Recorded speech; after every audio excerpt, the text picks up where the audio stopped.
अगर आपने हमारे चैनल को सब्सक्राइब नहीं किया है तो चैनल को सब्सक्राइब करने के साथ साथ इस बेल आइकन को प्रेस करें ताकि आप देख पाएं हमारी वीडियोस सबसे पहले।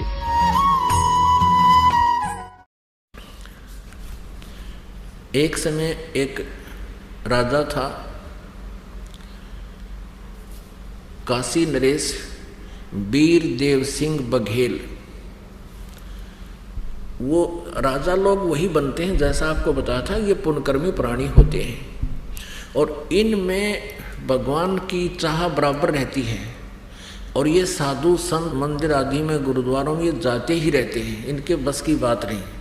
और धार्मिक अनुष्ठान भी अपने गुरुओं के माध्यम से करवाते हैं। तो ये गुरु कैसे थे? एक बार राजा वीर सिंह जी ने, काशी नरेश ने प्रतिवर्ष की तरह अपना एक धार्मिक अनुष्ठान करवा रखा था।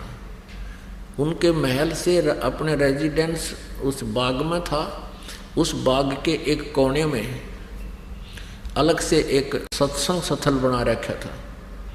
वहाँ पर वो प्रतिवर्ष महीने में या 6 महीने में जैसा भी वो अपने अनुष्ठान कराता रहता था। तो क्या करते थे, ये नकली संत जाते थे, उनको खाने पीने की सारी सुविधा को उपलब्ध करवा देता था राजा, और चलते समय उन्हें 5-5 सोने की मोहरें दे देता था। वो उस लालच में वहाँ गणेश ले जाया करते हैं सभी पंथों के। एक बार ऐसा ही अनुष्ठान हो रहा था, कबीर परमेश्वर जी भी पहुँच गए।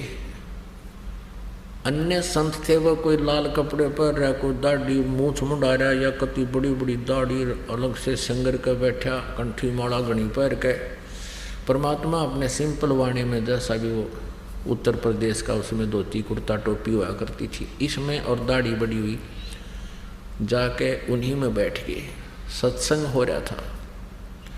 उनमें से किसी ने बताया कि ये कबीर जो है ये भी सत्संग करता है। तो उन्होंने कहा, संतों ने जो बैठे थे, एक मंच पर श्रोता अलग थे और एक स्टेज पर वक्ता बैठे थे संत। परमात्मा नीचे बैठे थे श्रोताओं में। अब किसी ने कहा कि ये कबीर भी सुना है, बहुत अच्छा सत्संग करता है। तो उनका जो हेड था, राजा का जो निजी संत था, गुरु था, उसने कहा, आओ भगत जी आप भी सुना दो खड़े होकर वहीं पर, क्योंकि वहाँ भेदभाव बहुत होता है। संत तो जो गद्दी पर बैठे वो तो बड़े अपने आप को सुपीरियर समझते हैं, और परमात्मा एक सिंपल वेशभूषा में थे। उन्होंने उनको एक भक्त जानकर कहा कि आप कुछ सुना दो। परमात्मा ने कहा कि आपने सब कुछ सुना ही दिया, अब मैं क्या सुनाऊँ? अब सूर्य को दीपक क्या दिखाऊँ? फिर भी कहने लगे, नहीं नहीं कुछ तो सुनाओ, कुछ तो सुनाओ। सुना आप बहुत कुछ सुनाते हो, बहुत सत्संग करते हो। परमात्मा बोले, तुम मेरे सत्संग को सुन नहीं सकोगे। कि नहीं नहीं ऐसी कोई बात नहीं, आप सुनाओ सुनाओ। अब वो तो महिमा गाँव थे विष्णु जी की, सर्वेश्वर महेश्वर सर्वशक्तिमान परमेश्वर है, ये है। अब परमात्मा ने कहा कि मेरे एक प्रश्न का उत्तर दे दो। कौन ब्रह्मा का पिता है, कौन विष्णु की माँ, शंकर का दादा कौन है, हमको देवो बताए। अब सारे कूद कपड़े, ये क्या बात कही, इनका कोई माता पिता नहीं, सर्वेश्वर है महेश्वर है सर्वज्ञ है, ये तो अजन्मा है, सारी सृष्टि के पालनहार है। परमात्मा ने उनकी सारी जो है ना शंकाओं का समाधान किया, बताया कि देवी भागवत 3रे स्कंद में ऐसे ऐसे लिखा है। विष्णु जी स्वयं स्वीकार करते हैं, ये देखिएगा कि हमारा तो जन्म और मृत्यु होता है, हम अविनाशी नहीं है। ये देखिएगा, श्रीमद् देवी भागवत, गीता प्रेस गोरखपुर से प्रकाशित। संपादक हनुमान प्रसाद पोदार चिमनलाल गोस्वामी। ये गीता प्रेस गोरखपुर से प्रकाशित है। ये भी दिखा देते, कंसेप्ट क्लियर कर दें। 123 पृष्ठ पे ये 3रा स्कंद। और यहाँ विष्णु भगवान अपनी माता दुर्गा की प्रशंसा कर रहे हैं, महिमा कर रहे हैं, स्तुति। तुम शुद्ध स्वरूपा हो, ये सारा संसार तुम ही से उद्भासित हो रहा है। मैं ब्रह्मा और शंकर, विष्णु ब्रह्मा और शंकर, हम सभी तुम्हारी कृपा से विद्यमान है। हमारा आविर्भाव माने जन्म, तिरोभाव माने मृत्यु हुआ करता है। केवल तुम ही नित्य हो, जगत जननी हो, प्रकृति और सनातनी देवी हो। अब भगवान शंकर बोले, देवी यदि महाभाग विष्णु तुम्ही से प्रकट हुए हैं तो उनके बाद उत्पन्न होने वाले ब्रह्मा भी आपके ही बालक हुए। फिर मैं तमोगुणी लीला करने वाला शंकर का तुम्हारी संतान नहीं हुआ, अर्थात मुझे भी उत्पन्न करने वाली तुम ही हो। शिवे संपूर्ण संसार की सृष्टि करने में तुम बड़ी चतुर हो। इस संसार की सृष्टि सतीथि और संहार में तुम्हारे गुण सदा समर्थ हैं। उन्हीं तीनों गुणों से उत्पन्न हम ब्रह्मा विष्णु एवं शंकर नियमानुसार कार्य में तत्पर रहते हैं। परमेश्वर ने कहा कि तुम झूठ बोल रहे हो, ब्रह्मा विष्णु महेश अजरो अमर नहीं है, इनका नाश होता है, जन्म मृत्यु होते इनके माता पिता हैं।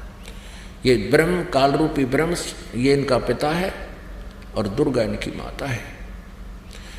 और भी काफ़ी बताए मालिक ने प्रमाण दिए, पर वो चंगरगे जो सामने श्रोता बैठे उनकी बेइज्जती होगी। इनको भगवान नहीं चाहिए, इन्हें तो अपनी मान बढ़ाई चाहिए। इन श्रोता भाड़ में जाओ, इनकी इज्जत बनी रहे, इनकी रोजी रोटी बनी रहे। श्रोता बैठे उनकी बेइज्जती होगी, इनको भगवान नहीं चाहिए, इन्हें तो अपनी मान बढ़ाई चाहिए। इन श्रोता भाड़ में जाओ, इनकी इज्जत बनी रहे, इनकी रोजी रोटी बनी रहे। और परमात्मा कहते हैं जब ये संत बन गए, संत भक्ति भगवान के लिए ये घर बार त्याग कर या कोई विशेष क्रिया करके ये भगवान की तरफ अग्रसर हुए हैं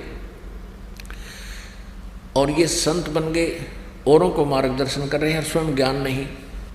और इनको ये सच्चा ज्ञान मिल जाता है संतों को, तो ये अगर ये अच्छी आत्मा हैं तो इन्हें स्वीकार करना चाहिए। लेकिन ये तभी से आग लगी हुई आज तक, ये मरना मंजूर है, इन्हें ये स्वीकार नहीं कर सकते। परमात्मा की वाणी है कि राज्य तजना सहज है, सहज त्रिया का नेह, और मान बढ़ाई ईर्षा दुर्लभ तजना ये। और इनके तजे बिना भगवान के निकट भी नहीं आ सकता। तो सभी चिंगर गए, तने बड़ी बात कही, तू कैसा नास्तिक आ गया है, हिंदू धर्म का तो जो है ना बेइज्जती करता है, हमारे देवताओं के बारे में गलत बोलता है। चिंगर गए।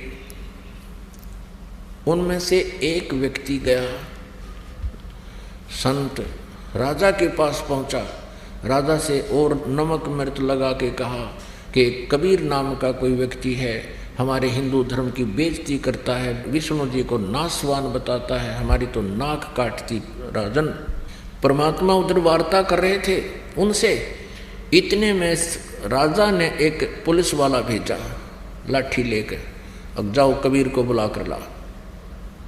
राजा घर पे बैठा है और सांग करवा रहा है बाग में, हुआ उड़ा सत्संग कर, राजा का क्या लाभ हुआ उसको, कहते बैठे सत्संग सुना तो कुछ लाभ हो। ये ऐसे ड्रामेबाजी हो जाती है, ये अभिमान, ये अहम होता है इनमें, हमारी बेइज्जती हो जाएगी सत्संग में जाकर बैठांगे तो। लेकिन पुण्यात्मा ऐसा नहीं करते।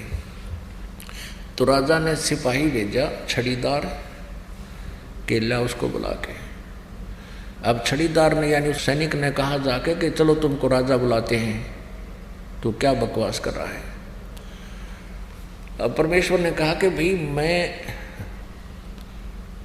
एक नागरिक हूँ, स्वतंत्र है, और मुझे तेरे राजा से कुछ लेना देना नहीं है। अगर तेरे राजा को गरज है तो मेरे पास आ जाएगा, और मैं नहीं जाता वहाँ।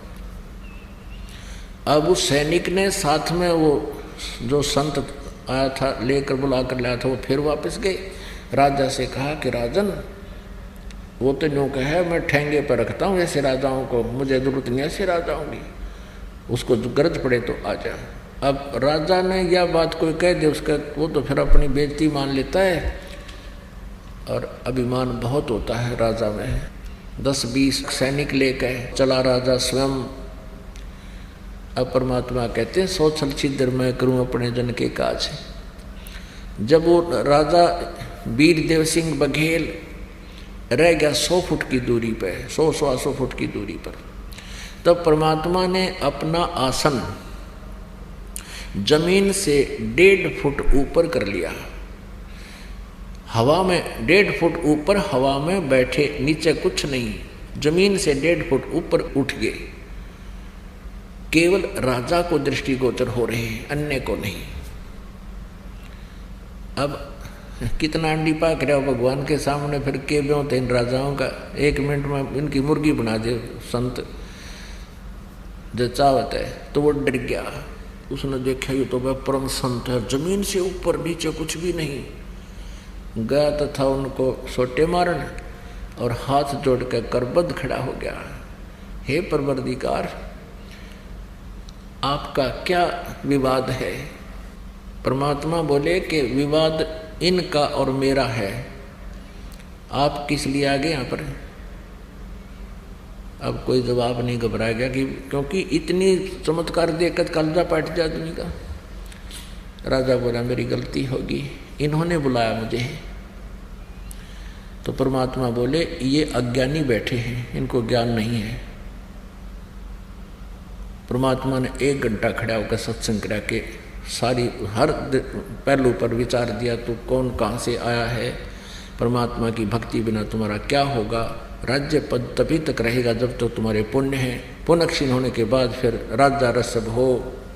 अब वो पुण्यात्मा थी और कुछ मालिक ने दया कर दी उसके ऊपर, अग्रम अग्रम खत्म कर दी उसकी।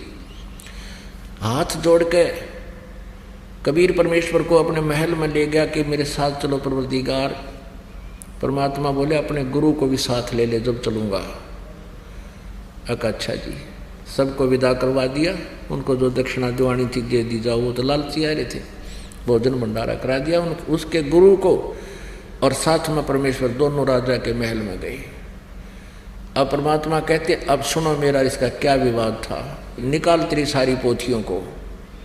और राजा के सामने बैठा है और अगर तू झूठ बोलेगा तो फिर देखना। राजा बोला इसका बक्कल तुड़वा दूँ जब झूठ बोलेगा तो। अब परमात्मा बताने लगे खोल शिव पुराण को, रुद्र संहिता अध्याय 5 और से 9 तक पढ़। उसके अंदर क्या लिखा है, काल रूपी ब्रह्म और दुर्गा के योग से विष्णु की उत्पत्ति हुई। वो ब्राह्मण कहता है ऐसा ही लिखा है, वो पढ़ा संस्कृत। अब उस ब्राह्मण का भी उद्धार हो गया, राजा का भी उद्धार हो गया, दोनों ने परमात्मा से उपदेश लिया। अब ठीक है, नाम ले लिया, भक्ति करते हैं। परमात्मा ने प्रथम मंत्र दे दिया राजा को और फिर कहा कि फिर आऊँगा, फिर कभी तुम्हें सतनाम दूंगा। अब राजा लोग ठीक है कुछ दिन भक्ति करता रहा, फिर अपना राजकाज में करता रहा और नियम बता रखे थे जीव हिंसा नहीं करना। अब कुछ दिनों के बाद मंत्रियों ने श्रृंगार लिया राजा के, चलो राजा शिकार करने चलते हैं। ब्राह्मण उनके गुरु लोग भी कहा करते थे कि अक्षत्रिय यदि शिकार नहीं करेगा तो वो भूजदल बन जाता है। ये दूने क्रम फुड़वाने उनके। तो कबीर परमात्मा पहुंच गए एंड टाइम पे, और उधर से वो मर्यादा भंग करने के लिए तैयार हो गया। घोड़े गाड़े तैयार कर लिए, सब अपने 150 व्यक्ति सैनिक साथ कर लिए और जंगल में 1 हफ्ते के लिए चल पड़े। चलने वाले थे इतने परमेश्वर पहुंच गए कबीर जी। आओ महाराज जी, आओ महाराज जी, वीरदेव सिंह बघेल कहने लगे। परमात्मा ने बोले कहाँ जाने की तैयारी है? कि जी हम शिकार खेलने जा रहे हैं, आप भी चलो हमारे साथ। परमात्मा बोले भाई मैं नहीं चलता। नहीं जी आप चलो, हमारे गुरु हो। भगवान का देख गुरु भी कब मैंने, और मैंने कर रखे मेरा जीवन सा नहीं करने, ये करने की तैयारी कर रहे नालायक। परमात्मा बोले कि मैं आपके साथ चल भी पड़ूंगा तो वहां आपको कोई शिकार नहीं मिलेगा। अब वो समझे कि परमात्मा के कोड वर्डों को। वीरदेव सिंह बघेल कहने का नहीं जी ऐसे जंगल में जाएंगे वहां पर बहुत से शिकार हैं। परमात्मा बोले यू नो ऐसे नहीं मानेगा। अच्छा भाई चलो। मालिक के लिए भी हाथी का तैयारी करवा दी, उसके ऊपर बैठा दिए। पहुंच गए वहां जंगल में, शाम तक पहुंचे, सुबह की तैयारी की शिकार के लिए। अब सुबह चल पड़े सैनिक भी और वो भी, कबीर साहब भी साथ में। इतनी दूर चले गए जंगल में जहाँ कोई पानी का स्रोत नहीं था, जल का स्रोत नहीं था, और जो भोजन भंडारा था वो दूर छोड़ आए थे। वह कम से कम 30 किलोमीटर जंगल में चले गए शिकार करते करते। वहाँ शिकार कोई नहीं मिला उनको, ढूंढते ढूंढते खोजते खोजते चले गए। एकदम ऐसी रजा करी मालिक ने, सबको प्यास लग आई और जबरदस्त भूख लग आई। सबके प्राण मुंह को आगे, यदि 10 मिनट में आहार और जल ना मिले तो सारे मरे, राजा भी खत्म हुए। जल थोड़ा बहुत साथ ले गए तो पी प्या लिया था। अब राजा ने कहा भी आसपास खोजो, कोई जल हो, कोई बाग हो, कहीं कोई फल आहार मिले। सब जाकर घूम आए, कहीं कुछ नहीं मिला। 2-2, 3-3, 4-4 किलोमीटर तक घोड़े पर भी जाकर आ गए। अब सब चिंतित हुए, बहुत बुरा बनेगा, अब क्या होगा। परमात्मा ने कहा कि चिंता ना करो, ये ऊपर पहाड़ी नजर आती है ना, वहां देख कर आओ। अब राजा और साथ में 1-2 मंत्री और थे, वो कहने लगे नहीं नहीं, वहां क्या मिलेगा, जब समतल क्षेत्र में नहीं मिला, पहाड़ पर क्या हो सकता है महाराज। परमात्मा चुप हो गए। एक और समझदार सा मंत्री था, वो कहने लगा भाई संत जो बात कहा करें कुछ गौर करनी चाहिए। तो उसको उनके कहीं बादशाह कर 2-3 जने गए उस पहाड़ पर, घूमते घूमते ऊपर जाकर क्या देखा, इतना सुंदर जल, बिल्कुल अमृत भरा पड़ा एक सरोवर, मतलब छोटा सा तालाब तलैया, और उसके चारों तरफ बाग, सुंदर ये सेब, संतरे, आम, बहुत सुंदर लदपद हो रहा है। उन्होंने आवाज लगाई कि आ जाओ आ जाओ, बहुत सुंदर स्थान है, जल भी है, आहार भी है। अब सभी पहुंच गए ऊपर, देखा सचमुच यहाँ तो एक अलग से दुनिया है, अलग से परमात्मा कुदरत का खेल देखो भाई। ये कह रहे सब ने जल पिया, फल आहार किया। वहां से प्रस्थान करने लगे तो सभी ने फल तोड़ के और अपने जेबों में ठोक लिया, चल पड़े।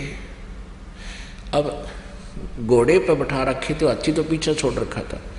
अब घोड़े पर बैठा लिया कबीर परमेश्वर जी को, और राजा भी उसी पर बैठ लिया। अब राजा ने घोड़े को तो थोड़ा सा चल पड़ा ना काफिला वहां से, बाग से। राजा ने देखा, हे भगवान तेरी कैसी कुदरत, ऐसे पहाड़ के ऊपर, और जल कहाँ से आया, ये बाग कैसे यहाँ लगा। अब पीछे मुड़कर घोड़ा मोड़कर देखा, वहां तो धूल उड़, कुछ भी कोई नहीं, नरे पत्थर पड़े। अब राजा की आंख फट गई कि हे भगवान, हे गुरुदेव, वो कहाँ गया बाग। परमात्मा बोले बेटा जहां से आया था वहां गया, ये हमारे सतलोक से आया था। अब इसने सौंपना नहीं कह सकते, क्यों गोज भरी फलों की सबकी थैला में रखा राजा ने भी। अब वापस आ गए, कोई शिकार नहीं मिला। अगले दिन भी परमात्मा ने कहा घर चलो, इन बकवादों से कुछ नहीं हासिल होगा। पैर पकड़ लिए। राजा बोला जी आज के बाद कति जीव हिंसा नहीं करूंगा। प्रभु कहने लगे मैं इसलिए आया था ना, तुम सारे मरो यहाँ पर, तुम्हारा अंत था, तेरी एक्सटेंशन की है मैंने। और तो पक्की जचगी सब कहकर 20 किलोमीटर थे, कुछ भी नहीं था, सारे मराओ कति 10 मिनट में जल और आहार ना मिलता था। घर आकर उसने अपनी रानी से सारा करिश्मा बताया कि परमात्मा आए हैं, ऐसी रक्षा कर दी, हम सारे मरने थे। इससे प्रभावित होकर रानी ना मान्या करती, रानी ने भी नाम ले लिया, यानी पूरे परिवार ने। अब परमात्मा ने कहा कि अब तू भक्ति कर, तुझे सतनाम दे दिया है, बकवाद छोड़ दिए भी। बोला ठीक है। फिर कहा कि तुझे कुछ दिन में सारनाम दूंगा। अब कुछ वर्षों के बाद राजा ने कहा कि प्रभु आपका दास इस योग्य हो गया हो, सारनाम के दया करियो। परमात्मा ने कहा ठीक है भाई, आज तेरे को सारनाम दूंगा, लेकिन मेरी कंडीशन है। क्या है कि एक चंद्र प्रभा नाम की एक बेटी है हमारी, नाम ले रखा उसने, हमारी उपदेशी शिष्या है, तुम्हारी गुरु बहन है। वो ब्राह्मण की लड़की है, विधवा हो चुकी है, उसके एक बेटी है। उसको वो भी जानता था, राजा भी जानता था उस बहन को कि अच्छा जी वो, हाँ उसके पास एक धोती है, धोती साड़ी जिसको बोलते हैं, और मुझे चाहिए, आपको उपदेश दूंगा ना सारनाम, तो मुझे एक सफेद कपड़ा चाहिए, सूचा स्वच्छ, और उस लड़की ने अपने ही आंगन में बाड़ी बीज के, कपास का पौधा बीज के, कई पौधे, और उसमें से जो कपास चुग के उसको लोड के उसकी धागा यानी काट के उसकी उसने अपने हाथों से एक धोती बना रखी, और वो धोती तू ला कर दे, बाजार से नहीं चलेगा कपड़ा, वो स्वच्छ कपड़ा है, और धोती बना रखी है, और वो धोती तू ला कर दे, बाजार से नहीं चलेगा कपड़ा, वो स्वच्छ कपड़ा है, और ये सारनाम देना है। ये तो एक लीला थी मालिक की, वैसे सारनाम में इसकी आवश्यकता नहीं थी। उनका भ्रम तोड़ना था, क्योंकि हम रीस तो कर लेते हैं, सारनाम मिला, मिल भी जाओ तो फिर वो खरे नहीं रहे तो वो फिर खत्म हो जाता है। इसलिए परमात्मा पहले पूरे तैयार करते हैं। और ठीक है, राजा ने कहा जवाब किया गया प्रभु। राजा ने अपने 2-3 नौकर भेजे सैनिक कि जाकर उस बहन से कहो कि राजा आ रहा है। परमात्मा ने कहा तुम स्वयं जाकर लाना। अच्छा है। अब उस लड़की ने सोचा राजा का मेरे घर पर आने का कौन सा तात्पर्य, क्या उद्देश्य है? राजा लोग खैर में तो आते नहीं, कोई उपद्रव जरूर करेगा मेरे साथ में, जान की बात। फिर भी हिम्मत सी करके आना ही था उसने, तो उसके लिए एक अलग से बढ़िया कपड़ा बिछा करके आसन लगाया और दूध गर्म कर लिया। राजा जब पहुंचा उसको बैठने को प्रार्थना की, राजा बैठ गया। तब उस राजा ने कहा बहन मैं आज आपके पास एक विशेष वस्तु मांगन आया हूं, बहन तू नाटिए मत ना। वो कहने लगी आप राजा हो, हम आपकी प्रजा हैं, आपका सब वस्तुओं पर अधिकार होता है राजा का, तो आज्ञा करो। राजा बोला आज्ञा नहीं, मैं प्रार्थना करता हूं, मैंने उपदेश लेना सारनाम। राजा बोला आज्ञा नहीं, मैं प्रार्थना करता हूं, मैंने उपदेश लेना सारनाम। और गुरुजी ने एक कंडीशन रख दी है, उसमें कुछ सफेद कपड़ा चाहिए स्वच्छ। आपके पास गुरुदेव ने एक धोती बताई है, वो धोती जो तूने, तो लड़की ने कहा कि धोती तो मेरे पास बहुत है, दे दूंगी। नहीं, वो धोती दे मुझे जो आपने गंगा जल से लाकर के कपास के पौधों को सींचा है, और फिर उसमें जो कपास उगी है उसको लोड कर काट कर और उसका कपड़ा से धोती बनाई है, वह धोती मंगवाई है गुरुदेव ने। इसकी जो कीमत तू मांगेगी बहन मैं दे दूंगा। तो लड़की कहने लगी किसी कीमत पर भी इस धोती को मैं नहीं दे सकती, क्योंकि मैंने इसको अपने भगवान जगन्नाथ के लिए तैयार किया है। जगन्नाथ का मंदिर है उड़ीसा में, और वहाँ भगवान की मूर्ति पर चढ़ा कर आऊँगी इस धोती ने। इसमें एक एक तार मेरा भगवान के प्यार का जुड़ा हुआ है, ये मैं तुझे राजा किसी कीमत पर नहीं दे सकती, मुझे मजबूर ना करना। राजा ने कहा बहन सोच ले, मेरे जीवन का सौदा है, मुझे सारनाम नहीं मिला तो मेरा जीवन व्यर्थ हो जाएगा। तू 5 गांव ले ले मेरे तय, जो मुंह मांगे तुझे धन दे दूंगा, तू मुझे धोती दे दे। वो लड़की कहने लगी मैं इस धोती को आपको नहीं दे सकती, तेरे राज को त्याग सकती हूँ, फांसी दे मैं फांसी पर चढ़ सकती हूँ, जबरदस्ती छीन सकता है, मैं अपने भगवान की धोती नहीं दे सकती। उसने कहा गुरुदेव ने कहा, किसी ने कहा? वो लड़की कहती है नहीं, मैं अपने भगवान वाली वस्तु को नहीं दे सकती। अब राजा क्योंकि भगवान से डरने वाला था, मालिक का ज्ञान सुन रखा था ना, उसका 2 मारो जूतर उठा लेता था, ऐसे चलना नहीं था। तो वो जान गया अक भाई मेरे कर्म माड़े हैं, जब लड़की के जद पकड़गी, कर्महीन हूं मैं, ये सारनाम नहीं मिला तो मेरा जीवन व्यर्थ रहेगा। राजा वापस आ गया। राजा का चेहरा देखकर प्रभु ने कहा क्या रहा राजन? कबीर साहब ने कहा कि भगवान मेरा दुर्भाग्य है, मैं कर्महीन इंसान हूँ, आज मेरे शुभ मार्ग में बाधा बन गई, उस बहन ने धोती दी नहीं। परमेश्वर ने कहा भी क्या कहा? कि वो कहती है कि मैंने अपने भगवान जगन्नाथ के लिए इसकी तैयारी की है, और मैं उसको ही चढ़ाऊंगी, जगन्नाथ के मंदिर में जाऊंगी, नंगे पैरा जाऊंगी और भगवान का चढ़ा के आऊंगी। मैं नहीं दे सकती। मैंने सारे प्रयत्न कर लिए, उसको सब लालच भी दे दिया, हाथ भी जोड़ दिए, पर वह बहन मानी नहीं। गुरुदेव मेरा दुर्भाग्य है।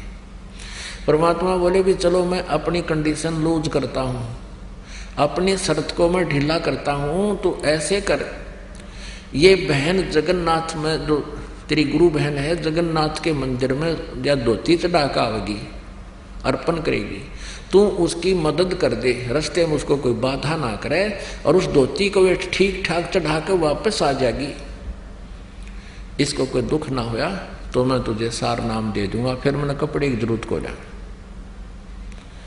राजा ने राहत की सांस ली, एक नई किरण दिखाई दी प्रकाश की, ने बोला जो आज्ञा महाराज। उसी समय राजा ने 2-3 नौकर समझदार से भेजे और बहन से कहो कब जाएगी वो पूछो उससे, और उसकी मदद करो, उसको उसके लिए एक रथ जोड़ ले जाओ, बैठा कर ले जाना, खाने पीने की व्यवस्था करना, बहन को कोई दुख ना हो। अब राजा की आज्ञा लेकर के सिपाही पहुंचे कि बहन, राजा ने कहा कि आप कब जाओगी जगन्नाथ के ये धोती अर्पण करने। राजा ने हमारी सेवा लगाई है 4-5 सैनिकों की, हम आपके साथ चलेंगे, आपको कोई रास्ते में दुख ही ना कर दे। आपके लिए राजा ने रथ तैयार करवा दिया है। वह बहन कहने लगी मैं, उसने तो ये सोचा था कि राजा घर पर जाकर सोचा करे और फिर मेरे साथ कोई उपद्रव पैदा करेगा। वह डर रही थी, सैनिक वापस आए तो घबरा रही थी कि हो गया काम गड़बड़, होने दो जो होगा, ये सोच लिया था। भगवान के लिए देश निकाला भी अच्छा। अपने आत्माओं ये देखना है आपने, इसका निष्कर्ष क्या निकलेगा इस स्टोरी का। ये केवल कथाएं नहीं है, ये हमारे लिए बहुत काम की वस्तु है। अब जब ये बात सुनी उस बहन ने, वह गदगद होगी, शुक्र मनाया जगन्नाथ भगवान का। हे जगन्नाथ भगवान, आपने मेरी इज्जत रख दी, राजा का मन बदल दिया। इन्होंने पता कौन सा जगन्नाथ बदलना लग रहा है इसके मन को, इतनी बुद्धि कमजोर थी हमारी। और कहा, सारी बात सुनकर कहने लगी भाई ना तो मैं रथ में बैठूं, मैं तो पैदल जाऊंगी, राजा का शुक्रिया है, अगर तुम मेरे साथ चलो तो मुझे कोई इतराज नहीं। ऐसा ही हुआ, लड़की चलेगी, सैनिक साथ चल पड़े रथ लेकर, खाने पीने की व्यवस्था उसमें अपनी ले ली, वो लड़की पैदल गई वहां तक। अब शाम में पहुंचे, सुबह नहा धोकर उस बहन ने वह अपनी जो धोती हाथ से बना रखी थी वो चादर लेकर भगवान जगन्नाथ के मंदिर में मूर्ति के चरणों में रखना चाहिए, रखते ही और कहा कि इस दासी की तुच्छ भेंट स्वीकार करना जगन्नाथ। वो धोती वहाँ से उठी और उस जगन्नाथ के मंदिर के प्रांगण में जाकर पड़ी और आकाशवाणी हुई कि नालायक, जगन्नाथ तो काशी में बैठा है, वो कबीर परमात्मा इज जगन्नाथ, तो किस धक्के खाना गई। कलेजा फट गया उस लड़की का, रोआ बुरी तरह। ओए होए, वो भगवान स्वयं है कबीर जी। वो वहीं से रोने लगी थी, आंखों में इतने आंसू बह गए कि सारे कपड़े भीज गए उस बेटी के, कि मैं कितनी नीच हूँ, भगवान कहाँ मैं खोजन की तागी। परमात्मा कहते हैं गुरु मानुष कर जानते ते नर कहिए अंध, महादुखी संसार में अग गई यम के फंद। आकाशवाणी ने कहा कि जगन्नाथ वहां बैठा, जिसने धोती वहां मंगवाई थी, तो वहां नहीं पहुंचा सकी, यहां धक्के खाने आ गई, ले जा इसको उठाकर। अब ये आकाशवाणी सुनी उन सैनिकों ने भी, वापस आगे रोती हुई। अब वो लड़की रो रही थी। 10-12 दिन के बाद फिर वो वापस पहुंचे। उस दिन भी परमात्मा, क्योंकि लीला थी उनकी, पता था उनको, तो कबीर जी ने वीर देव सिंह बघेल के घर पर विराजमान थे, पता था कि आने वाली है वो सारा सांग वापस आओगा, वह खाया ही धक्के नालायक है।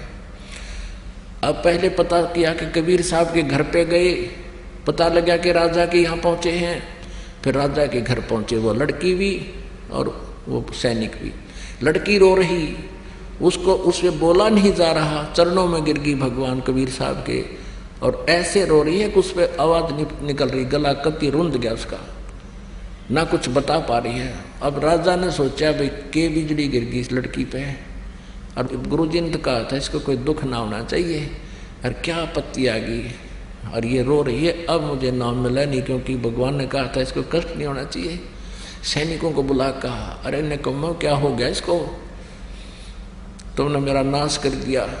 तो वो कहने लगे जी कुछ नहीं हुआ, सारी कहानी से परिचित कराया और कहा जी वहाँ इसने जो धोती चढ़ाई तो वो धोती वहाँ से उठकर बाहर गिर गई, और कहा आकाशवाणी की कि जगन्नाथ वहाँ बैठा है कबीर, वो जगन्नाथ है, सारी सृष्टि का मालिक है, तू कहाँ धक्के खाना गई, वहाँ उसने जगन्नाथ ने खुद मांगी, वहाँ तो तू दे नहीं सकी, और उसी को अर्पण कर। वह धोती भी 7 सिर पर ले रही वह लड़की, और तब तेरा कल्याण होगा। अब दोनों का एक तीर से 2 शिकार किए परमात्मा ने। न उस वीरदेव सिंह का विश्वास था कि कबीर इज गॉड, और न उस नालायक का विश्वास था कि कबीर इज गॉड। गुरु बना रखा, लेकिन भगवान वो पत्थर मान रखा था वो जगन्नाथ का। अब दोनों का हृदय साफ हुआ, परमात्मा के चरणों में गिर गए। परमात्मा ने कहा प्रथम नाम दोबारा लो, द्वितीय दोबारा लो, फिर भक्ति करो, जब सार नाम दूंगा। बोलो सतगुरुदेव।